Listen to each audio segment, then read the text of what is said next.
What if I told you Team USA held a secret emergency meeting, not because of an injury, not because of a loss, but because of Caitlin Clark? What was said behind those closed doors just got leaked, and it explains everything you're seeing right now. Stay with me, because this changes the entire narrative. It was supposed to be a quiet night at Team USA camp. Practice had ended, cameras were off, and players were heading back to recovery sessions and film review. But behind the scenes, panic was setting in. Coaches weren't relaxed, staff members weren't smiling, phones were buzzing nonstop. Something had gone wrong, and it wasn't physical. It was political, emotional, and dangerous for Team USA's image. According to multiple insiders, an emergency meeting was called late at night involving the head coach, senior assistants, USA basketball executives, and player relations staff. This wasn't scheduled. This wasn't routine. This was damage control. The topic? Caitlin Clark. More specifically, how the team was handling her, how the public was reacting, and how quickly things were spiraling out of control. Inside the room, tensions were already high. Clips of Caitlin sitting on the bench were pulled up. Social media reactions were projected on screens. Engagement numbers were analyzed like election data. One staff member reportedly said, "This isn't just a basketball problem anymore." And that's when everyone realized the situation had crossed a line. Caitlin Clark wasn't just another player. She had become the face of attention, pressure, and controversy. Leaked notes suggest the coaches were divided. Some believed benching her was necessary to maintain structure and hierarchy. Others warned it was a catastrophic mistake. Caitlin's popularity, her fan base, and her influence were now bigger than any single coaching decision. One insider claimed a coach said, "If we mishandle this, we lose control of the locker room and the narrative." Meanwhile, Caitlin wasn't in that room. She was somewhere else, quiet, watching, processing. And that silence, it terrified them. Because when a competitor like Caitlin Clark goes quiet, it doesn't mean she's calming down. It means she's deciding. And that decision was about to force Team USA into its biggest internal reckoning in years. By the end of the meeting, nothing was truly resolved. No official statement, no clear direction, just one uncomfortable truth hanging in the air. This wasn't about minutes or rotations anymore. This was about power, trust, and control. And once leaks started reaching the public, there was no turning back. And this was only the beginning.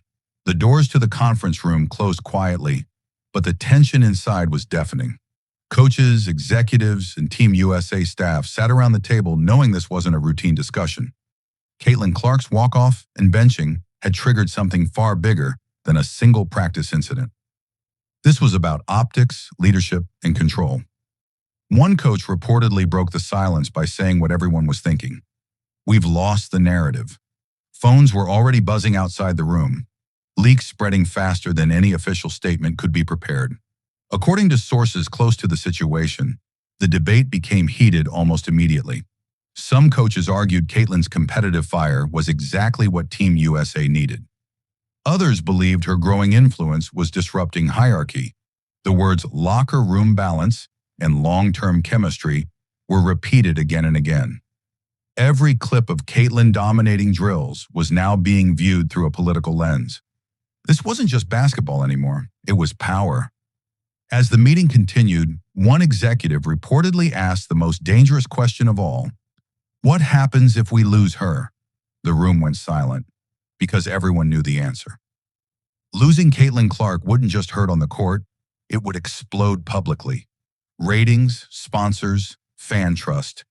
Everything was suddenly at stake. By the time the meeting ended, the damage had already begun. Leaked details hit social media in fragments. Anonymous quotes, blurred screenshots, vague but explosive claims. Fans didn't wait for confirmation. They chose sides instantly. Some accused Team USA of disrespecting generational talent.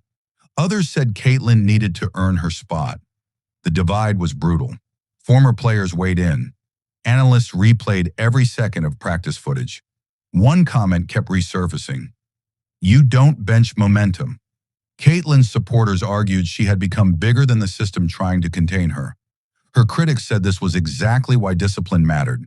Either way, the story had escaped Team USA's control. Caitlyn herself stayed silent.